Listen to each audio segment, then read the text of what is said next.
ആദ്യം ജന്മഭൂമി, ഞാൻ കുറച്ച് നേരത്തെ പറഞ്ഞു അല്ലേ, സോറി. അപ്പോൾ മാളികപ്പുറത്തമ്മയുടെ 2.5 കിലോ തങ്ക അങ്കി എവിടെ എന്നൊരു ചോദ്യം. പാലാഴി സുരേഷ് സമർപ്പിച്ച തങ്കയങ്കിയാണ് എവിടെയെന്ന് ജന്മഭൂമി ചോദിക്കുന്നത്. കെ രാധാകൃഷ്ണൻ്റെ വാർത്തയാണ്. അതിൽ പറയുന്നത്, ശബരിമല മാളികപ്പുറത്തമ്മയ്ക്ക് ഭക്തൻ സമർപ്പിച്ച തങ്കയങ്കി സന്നിധാനത്തുണ്ടോ എന്ന് ദേവസ്വം ബോർഡിനും അറിയില്ല. സ്വാഭാവികം. 4 വർഷം മുൻപ് കരുവാറ്റ പാലാഴിയിൽ സുരേഷ് കുമാറും ഭാര്യ രമണിയും ചേർന്നാണ് മാളികപ്പുറത്തമ്മയ്ക്ക് തങ്ക അങ്കി ചാർത്തിയത്. 2.5 കിലോ തങ്കത്തിൽ തമിഴ്നാട് GRC കമ്പനി രൂപകൽപ്പന ചെയ്ത അങ്കിക്ക് ഇന്ന് 3,88,4 ലക്ഷം രൂപ വിലമതിക്കും. 3,88,4 ലക്ഷം രൂപ വിലമതിക്കുന്ന 22 ദിവസം കൊണ്ട് പണി പൂർത്തീകരിച്ച് ഒരു ഭക്തനും ഭാര്യയും സമർപ്പിച്ച മാളികപ്പുറത്തമ്മയുടെ 2.5 കിലോ തങ്കയങ്കി എവിടെ? ഇന്ന് എല്ലാവരും ഏറ്റെടുക്കാൻ സാധ്യതയുള്ള ഒരു വലിയ വാർത്തയാണ് ഇത്. വളരെ പ്രധാനപ്പെട്ട വാർത്ത. ശബരിമലയിൽ എന്തെങ്കിലും ബാക്കിയുണ്ടോ എന്ന സുപ്രീം കോടതിയുടെ ചോദ്യവും അതിന് വശത്ത് തന്നെ നൽകിയിട്ടുണ്ട്. അതിനോടനുബന്ധിച്ചുള്ള ഒരു ചോദ്യമാണ് ജന്മഭൂമി ചോദിക്കുന്നത്. 2.5 കിലോ തങ്കയങ്കി മാളികപ്പുറത്തമ്മയുടെ എവിടെയാണ്? ദേവസ്വം ബോർഡിന് അറിയില്ല എന്നാണ്. വളരെ ഗുരുതരമായ ഒരു പ്രശ്നത്തിലേക്ക് അത് പോകുന്നുണ്ട്. ഉൾപേജിൽ വികസിത അനന്തപുരിക്ക് ജനക്ഷേമ പദ്ധതികൾ, ഡെപ്യൂട്ടി മേയർ വികസിത ബജറ്റ് അവതരിപ്പിക്കുന്ന ചിത്രങ്ങൾ സഹിതം ഒരു പേജ് പൂർണ്ണമായും നൽകിയിട്ടുണ്ട്. ഉൾപേജിലേക്ക് വന്നാൽ ഹിന്ദുരാഷ്ട്രം മതരാഷ്ട്രമതല്ല, ധർമ്മരാഷ്ട്രമാണെന്നും ദത്താത്രേയ ഹൊസബള പറഞ്ഞ വാർത്തയുണ്ട്. അതിവേഗ റെയിൽപാത 3.5 മണിക്കൂറിൽ 465 കിലോമീറ്റർ വേഗതയിൽ. ഇ ശ്രീധരൻ്റെ റിപ്പോർട്ട് റെഡി. ഇ ശ്രീധരനെ രാഷ്ട്രീയത്തിനപ്പുറം എല്ലാവരും ഇഷ്ടപ്പെടുന്ന, എല്ലാവരും വിശ്വസിക്കുന്ന ഒരാളാണ് മെട്രോമാൻ. ചെലവ് 54,000 കോടി. പത്തനംതിട്ടയും മലപ്പുറവും പാതയിൽ വരും. 140 കിലോമീറ്റർ വേഗം, ഉപപാതകളും വരും. അപ്പോൾ കൃത്യമായി പഠിച്ച് ഒരു പ്ലാൻ ഉണ്ടാക്കി വെക്കുകയാണ്, ഒരു റിപ്പോർട്ട് റെഡിയാക്കി വെക്കുകയാണ് ഇ ശ്രീധരൻ. ആ വാർത്ത വളരെ പ്രാധാന്യത്തോടെ ഉൾപ്പേജിൽ നൽകുന്നുണ്ട്. മറ്റൊന്ന്, പ്രധാനമന്ത്രിയുടെ ഇസ്രയേൽ സന്ദർശനം ഇന്നാണല്ലോ. തന്ത്രപര നിർബന്ധത്തിൻ്റെ പുതിയ അധ്യായം എന്ന് പറഞ്ഞ് ശിവാനി PS-ൻ്റെ ഒരു ലേഖനവും ഉൾപേജിൽ നൽകിയിട്ടുണ്ട്. മറ്റൊന്ന്, വ്യക്തികളുടെ ഡേറ്റ ചോർത്തി മുഖ്യമന്ത്രിക്ക് ഹൈക്കോടതിയുടെ രൂക്ഷ വിമർശനം എന്ന വാർത്ത മുഖപ്പേജിൽ നൽകുന്നുണ്ട്. ആരോപണം ഗുരുതരമാണ്, സ്വകാര്യതയിലേക്കുള്ള കടന്നുകയറ്റമാണ്, മെസ്സേജിംഗ് തടയണം. മുഖ്യമന്ത്രിക്ക് എങ്ങനെ ഡേറ്റ ലഭിച്ചു എന്ന് ഹൈക്കോടതി ചോദിച്ചിരിക്കുന്നു. കൃത്യമായി ആ വാർത്ത പറഞ്ഞു വെക്കുന്നുണ്ട്. ഇനി അടുത്തത് ഏത് പത്രമാണ്? ഇനി നമുക്കൊന്ന് മാതൃഭൂമിയിലേക്ക് പോകാം.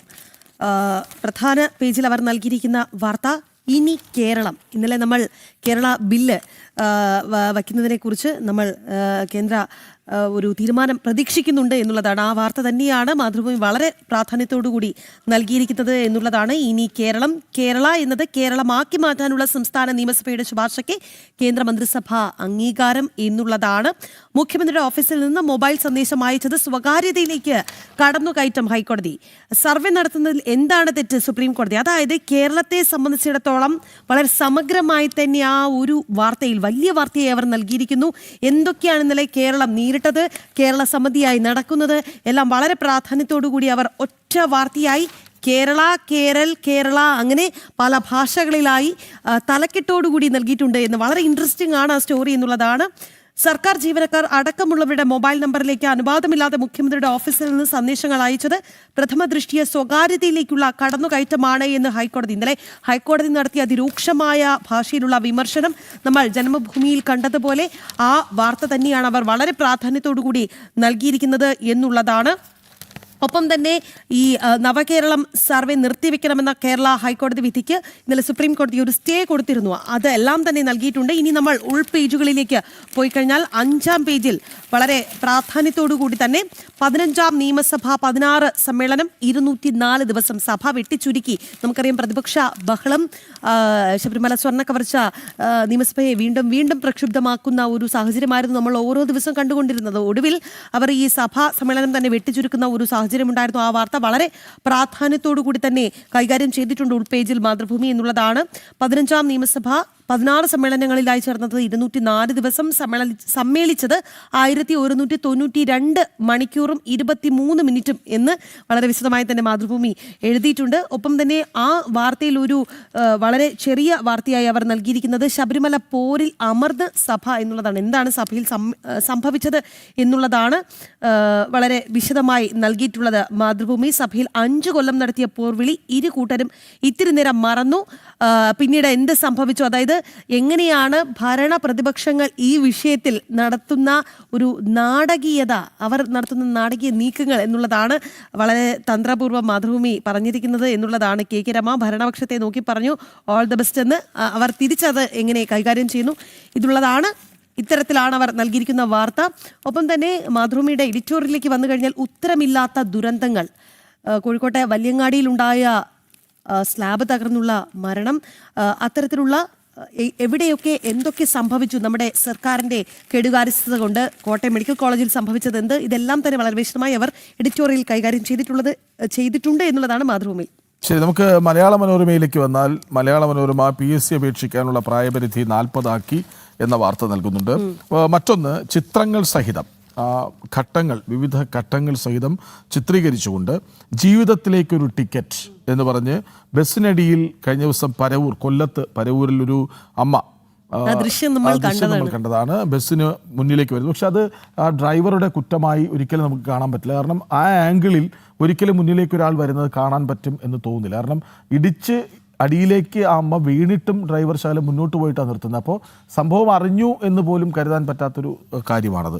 അത് ചിത്രങ്ങൾ സഹിതം നൽകുന്നുണ്ട്. ഓമനയമ്മ റോഡ് മുറിച്ച് കിടക്കാൻ ശ്രമിക്കുന്നു, മുന്നോട്ടെടുത്ത ബസ് തട്ടി അടിയിലേക്ക് വീഴുന്നു, മുന്നോട്ട് നീങ്ങിയ ബസ്സിനടിയിൽ ഓമനയമ്മ പെടുന്നു, അത്ഭുതകരമായി രക്ഷപ്പെടുന്നു. ആ ചിത്രങ്ങൾ സഹിതം ആ വാർത്ത തലക്കെട്ടാണ് ജീവിതത്തിലേക്ക് ഒരു ടിക്കറ്റ്. അതായത് കണ്ടു നിന്നവരെല്ലാം ഇനി വിളിക്കുക മാത്രമല്ല എല്ലാം അവസാനിച്ചു എന്ന് കരുതിയെന്നാണ്. അവിടെ നിന്നാണ് ഓമനയമ്മ ജീവിതത്തിലേക്ക് ഒരു ടിക്കറ്റ് എടുക്കുന്നത് എന്ന തലക്കെട്ടിന് മാർക്ക് കൊടുക്കണം. മലയാള മനോരമയും നമ്മുടെ കേരളം ഇനി അവർക്കും എന്നാണ് പറയുന്നത്. വളരെ നല്ലൊരു ചിന്തയാണത്. കാരണം നോക്കൂ, നമുക്ക് കേരളം തന്നെയാണ്. നമ്മൾ എവിടെയാണ് കേരള എന്ന് പറയുന്നത്? ഇല്ല, നമ്മളെല്ലാവരും നമ്മുടെ കേരളം, സംസ്ഥാനവേദ കേരളം, നമ്മുടെ കേരളം എന്ന് തന്നെയാണ് നമ്മൾ പറയാറ്. പക്ഷേ മറ്റുള്ളവർക്കത് കേരളയായിരുന്നു. അത് മാറുകയാണ്. നമ്മുടെ കേരളം ഇനി അവർക്കും കേരളമാണ്. കേരൾ എന്നൊന്നും ഇനി പറയാൻ പറ്റില്ല, കേരളം എന്ന് പറയൂ എന്നുള്ളതാണ്. സംസ്ഥാനത്തിൻ്റെ ഔദ്യോഗിക പേര് മാറ്റുന്നതിന് കേന്ദ്രമന്ത്രിസഭയുടെ അംഗീകാരം. കേരള നിയമസഭ പ്രമേയം പാസ്സാക്കിയത് 2024 ഈ രാജീവ് ചന്ദ്രശേഖർ BJPയുടെ സംസ്ഥാന അധ്യക്ഷനായി വന്ന ശേഷം ഇക്കാര്യം ആവർത്തിച്ച് കേന്ദ്ര ശ്രദ്ധയിൽപ്പെടുത്തുകയും ചെയ്തു. അത് വളരെ വേഗത്തിൽ ഇങ്ങനെ ഒരു തീരുമാനത്തിലേക്ക് എത്തുന്നതിന് കാരണമായി എന്നുകൂടി നമ്മൾ പറഞ്ഞു വെക്കണം. അങ്ങനെ ഇനി നമ്മുടെ കേരളം അവരുടെയും കേരളം എന്നുള്ളതാണ്. ആറ്റുകാൽ ക്ഷേത്രത്തിൻ്റെ വാർത്ത. കുത്തിയോട്ട വ്രതം ഇന്നു മുതലാണ്.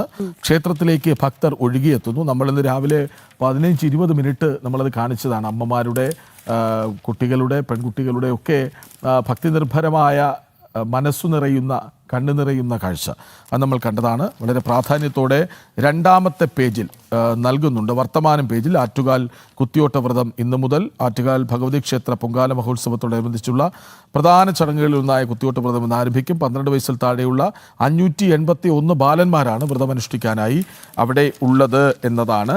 വ്രതം നോറ്റ് കുത്തിയോട്ടത്തിൽ പങ്കെടുക്കുകയാണ് അവരെല്ലാവരും. അങ്ങനെ ആ വാർത്തയ്ക്ക് വളരെ പ്രാധാന്യം നൽകുന്നുണ്ട്. ഇനി ഉൾപേജിലേക്ക് വന്നാൽ കേരള നിയമസഭ 5 വർഷത്തിനിടെ ഉത്തരമില്ലാതെ 2992 ചോദ്യങ്ങൾ എന്നാണ്. അതായത് രണ്ടാം പിണറായി സർക്കാരിൻ്റെ കാലത്ത് ചോദ്യങ്ങൾ ഉണ്ടായിരുന്നു 2992 പക്ഷേ ആ ചോദ്യങ്ങൾക്കൊന്നും ഉത്തരമുണ്ടായിരുന്നില്ല എന്നാണ്. 5 വർഷത്തിനിടെ നിയമസഭയിൽ ഉന്നയിക്കപ്പെട്ട 67,832 ചോദ്യങ്ങളിൽ ഇപ്പോഴും മന്ത്രിമാർ മറുപടി നൽകാത്ത 2992 ചോദ്യങ്ങളുണ്ട്. അംഗങ്ങൾ നൽകിയ 69,086 ചോദ്യങ്ങൾ നിയമസഭ അംഗീകരിച്ചു. അതിൽ 5,160 ചോദ്യങ്ങൾ നക്ഷത്ര ചിഹ്നമിട്ടവയായും 62,882 ചോദ്യങ്ങൾ നക്ഷത്ര ചിഹ്നമിടാത്തവയായും ഉണ്ട് എന്നാണ് പറയുന്നത്. മറുപടി നൽകാത്തതിൽ മുന്നിൽ ധനവകുപ്പ് എന്നാണ് മറ്റു കാര്യം. അത് അതിലൊരു ഭയങ്കര അർത്ഥമുണ്ട്. കാരണം പണമില്ലല്ലോ, അവനെ എങ്ങനെ ഇതിനെക്കുറിച്ചൊക്കെ മറുപടി പറയും എന്നൊരു ചോദ്യമാണ് അവിടെ ഉള്ളത്. മറ്റൊരു വാർത്ത അതിന് തൊട്ടടുത്തായി തന്നെ ഉള്ളത്. കേന്ദ്ര സംസ്ഥാന കമ്മീഷനുകളുടെ ചർച്ച. തെരഞ്ഞെടുപ്പ് ഏതായാലും ഒരു വോട്ടർ പട്ടിക, കേന്ദ്ര കമ്മീഷന്റെ പട്ടിക വാർഡടിസ്ഥാനത്തിൽ നൽകിയാൽ ഉപയോഗിക്കാമെന്ന് സംസ്ഥാന കമ്മീഷൻ. അതായത് വോട്ടർ പട്ടിക വാർഡടിസ്ഥാനത്തിൽ ലഭ്യമാക്കിയാൽ തദ്ദേശ തെരഞ്ഞെടുപ്പിൽ അതേ പട്ടിക ഉപയോഗിക്കാൻ സന്നദ്ധമാണെന്ന് കേരളം സംസ്ഥാന തെരഞ്ഞെടുപ്പ് കമ്മീഷൻ കേന്ദ്ര കമ്മീഷനെ അറിയിച്ചു എന്ന വാർത്ത വളരെ പ്രാധാന്യത്തോടെ നൽകുന്നുണ്ട്. ഉൾപേജുകളിലൊക്കെ പല പല വാർത്തകൾ കൃത്യമായി അവർ ഉപയോഗിക്കുന്നുണ്ട്. രാജ്യസഭാ തെരഞ്ഞെടുപ്പ് ഇന്ത്യ സഖ്യത്തിന് നിർണായകം, കൂറുമാറ്റ ഭീഷണി ഉണ്ടാകുമെന്ന പേടിയിലാണ് കോൺഗ്രസ് എന്ന വാർത്തയുണ്ട്. ഏറ്റവും ഒടുവിലത്തെ പേജിലേക്ക് വന്നാൽ ഈസി അല്ല സെമി ഫൈനൽ എന്ന തലക്കെട്ടോടെ ഒരു വാർത്ത നൽകുന്നു.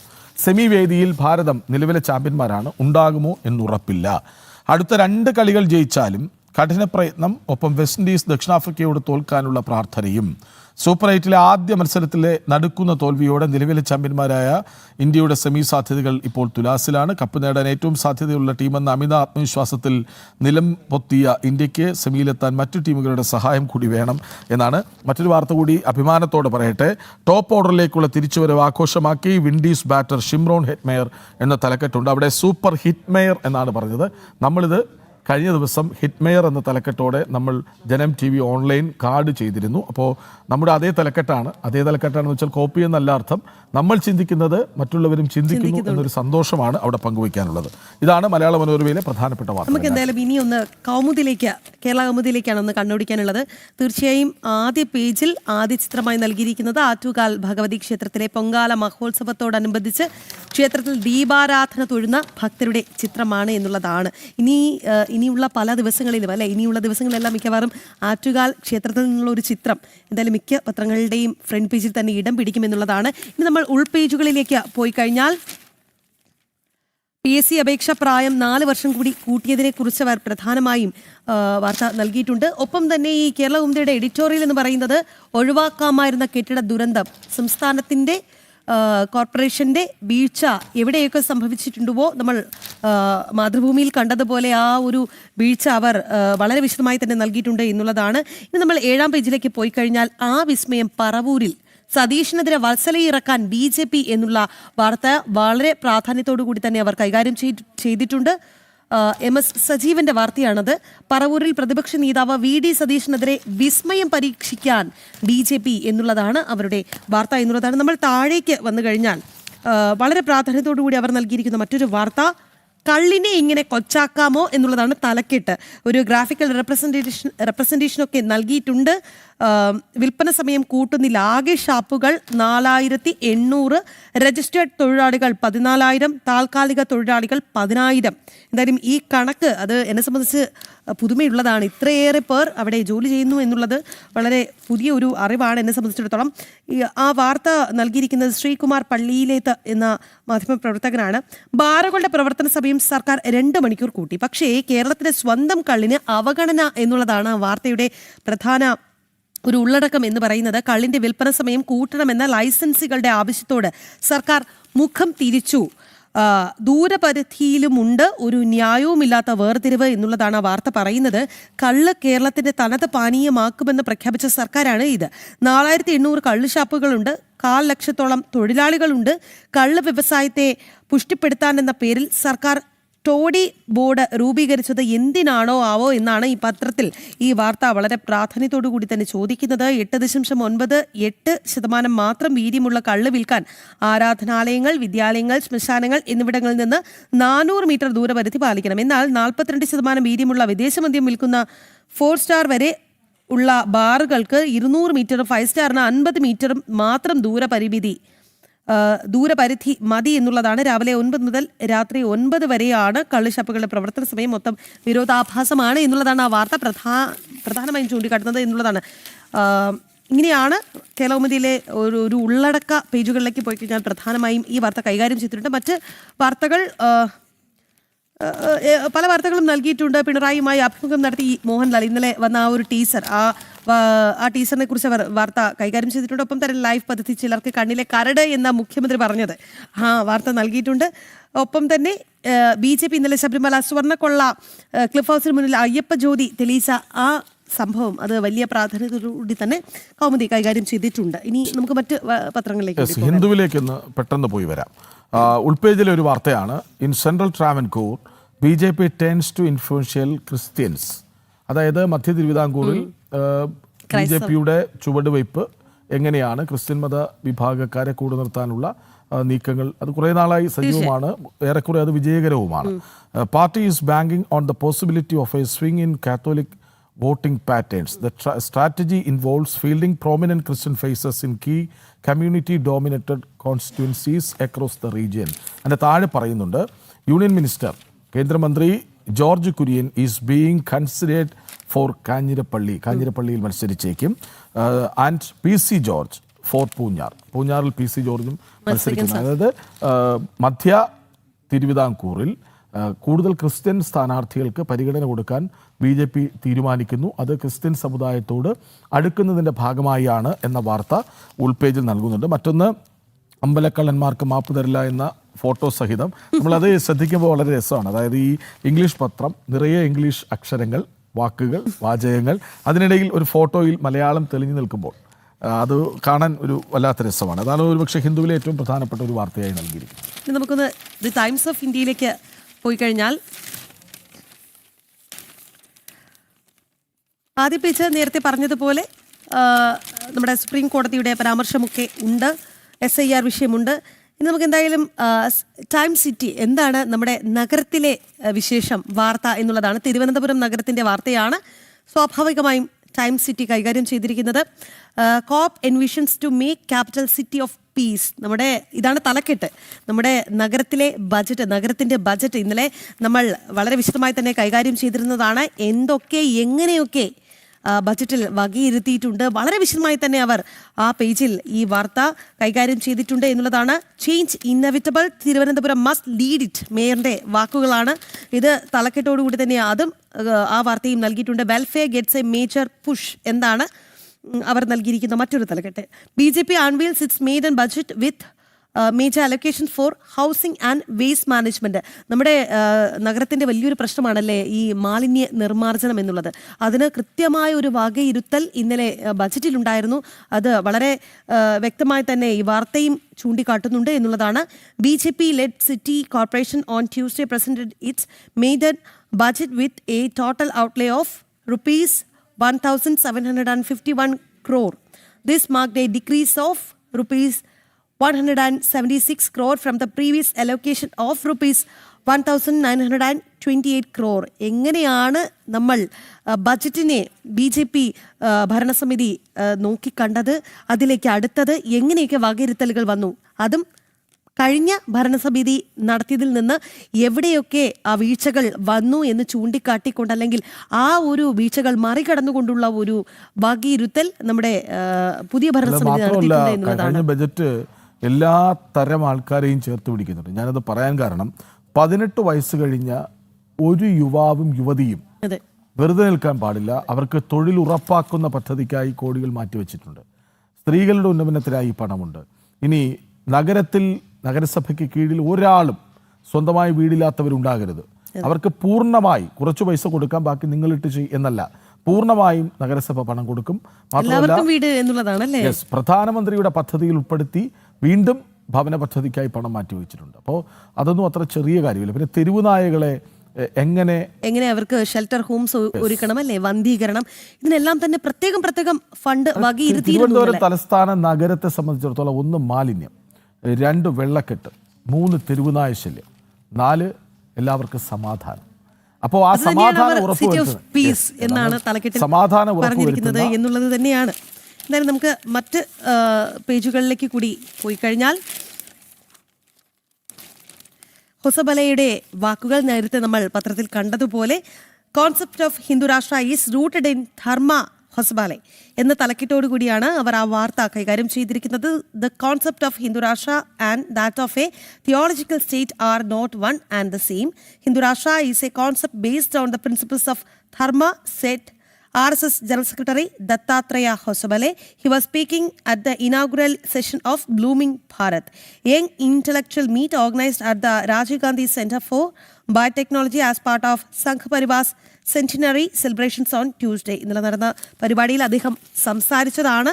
ധർമ്മത്തിൽ അധിഷ്ഠിതമായ ഹിന്ദുരാഷ്ട്രം എന്നുള്ളതാണ് അദ്ദേഹം പറഞ്ഞു വെച്ചത്. എന്തായാലും അത് തന്നെയാണ് അവർ ആ വാർത്തയിൽ പറഞ്ഞിരിക്കുന്നത്. ഒപ്പം തന്നെ HC Islam CMO over using private data for messaging campaign. ഇന്നലെ നമ്മൾ ചർച്ച ചെയ്ത വാർത്തയാണ്. നമ്മുടെ പിണറായി സർക്കാരിനേറ്റ കനത്ത തിരിച്ചടി, ഹൈക്കോടതിയിൽ നിന്നുണ്ടായ തിരിച്ചടി അവർ വളരെ പ്രാധാന്യത്തോടു കൂടി തന്നെ ദ ടൈംസ് ഓഫ് ഇന്ത്യയും കൈകാര്യം ചെയ്തിട്ടുണ്ട് എന്നുള്ളതാണ്. ഒപ്പം തന്നെ ഇസ്രയേലുമായി നമ്മൾ തുടക്കത്തിൽ പറഞ്ഞതുപോലെ ഇസ്രയേലുമായി നമ്മുടെ പ്രധാനമന്ത്രി എങ്ങനെയൊക്കെ ധാരണയിൽ എത്തുന്നു, നമ്മുടെ രാജ്യത്തിന് അത് എങ്ങനെയൊക്കെ ഗുണം ചെയ്യുന്നു അതെല്ലാം തന്നെ ദ ടൈംസ് ഓഫ് ഇന്ത്യയും കൈകാര്യം ചെയ്തിട്ടുണ്ട് എന്നുള്ളത് തന്നെയാണ്. ഇതാണ് എന്തായാലും നമുക്ക് വരികൾക്കിടയിലൂടെ ശരിക്കും നമ്മൾ വരികൾക്കിടയിലൂടെ കുറേ നേരം സഞ്ചരിച്ചു കേട്ടോ. പത്രവിശേഷങ്ങൾ ഇതാണ്. നമുക്കൊരു ഇടവേള എടുക്കാം. ഇടവേളയ്ക്ക് ശേഷം പുത്തൻ പുലരിയുടെ ഇന്നത്തെ അവസാന ഘട്ടത്തിലേക്ക് വരാം. ഇടവേള.